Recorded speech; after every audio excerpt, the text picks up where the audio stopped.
On September 1, 2025, the world watched as the Supreme Court weighed Trump's sweeping 25% tariff on all imports, a plan that promised to reshape the global economy. This was more than a legal battle. It was a test of globalization itself. In a 6-3 ruling, the court blocked the plan, affirming only Congress can levy such broad trade taxes. The world had just dodged an economic earthquake. The rules of the global economy, for now, held firm. To grasp the Supreme Court's decision, we must revisit the tool Trump wielded. Section 232 of the 1962 Trade Expansion Act. Originally, it let presidents impose tariffs if imports threatened national security, used rarely as a last resort. The Trump administration redefined national security to include broad economic concerns, imposing tariffs on steel and aluminum from allies in 2018.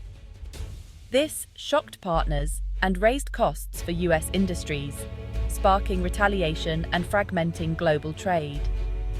Section 232 became a sledgehammer, bypassing Congress and WTO rules.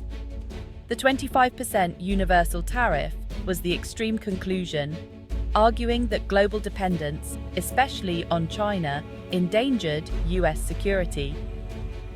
The Supreme Court case tested whether a law meant for Cold War emergencies could justify remaking the entire global trading system. The answer, no. The executive's power had limits. The precedent was set. Trade wars could not be launched by presidential decree alone.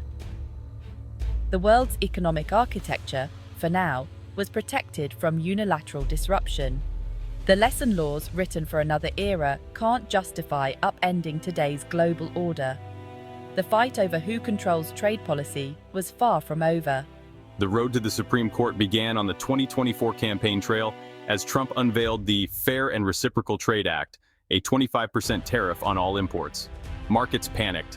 The Dow dropped 800 points, global indices followed, and economic leaders braced for impact.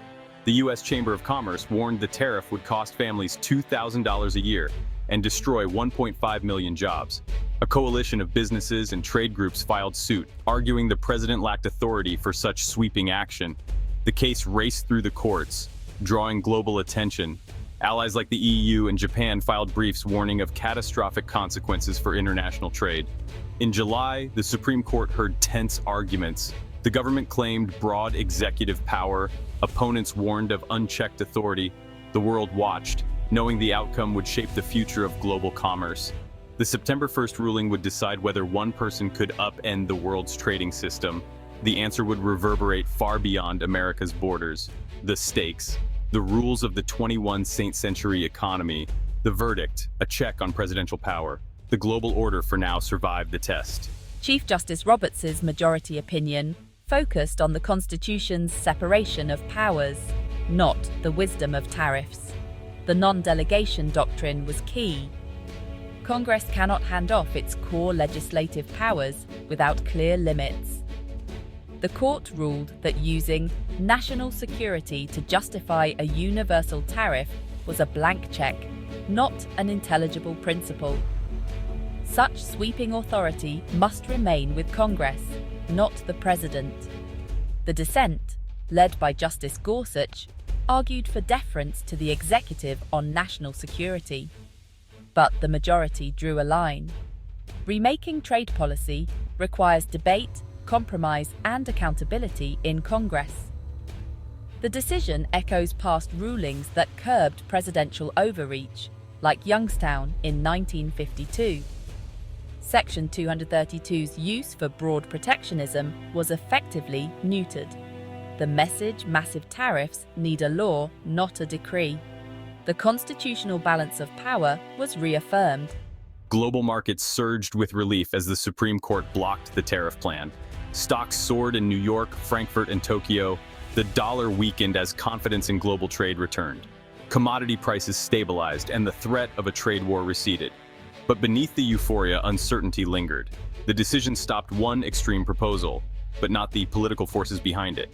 Investors wondered, would Congress now become a new battleground for protectionism? Multinational corporations realized the era of stable, predictable trade was over.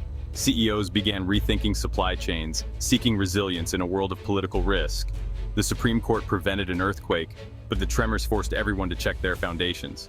The cost of doing business in a volatile world had permanently risen. The global system survived, but its fragility was exposed.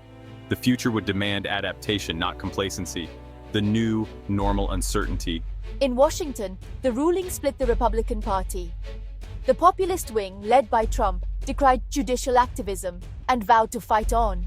The pro-business wing quietly welcomed the decision, relieved at avoiding economic disaster. Democrats and the Biden administration celebrated a victory for checks and balances and global cooperation. The ruling strengthened their hand in international negotiations. Globally, allies in Europe cheered the reaffirmation of multilateralism. In Beijing, the response was cautious. America's unpredictability remained a concern. The decision didn't end great power competition, it just changed the rules. The internal struggle over America's economic future was now out in the open. The world watched, knowing the next chapter would be written in Congress, not the Oval Office. The debate over America's role in the global economy was just beginning. The Supreme Court had set the stage for a new era of political and economic contest. Economists widely praised the court's decision, calling the universal tariff a recipe for self-inflicted recession.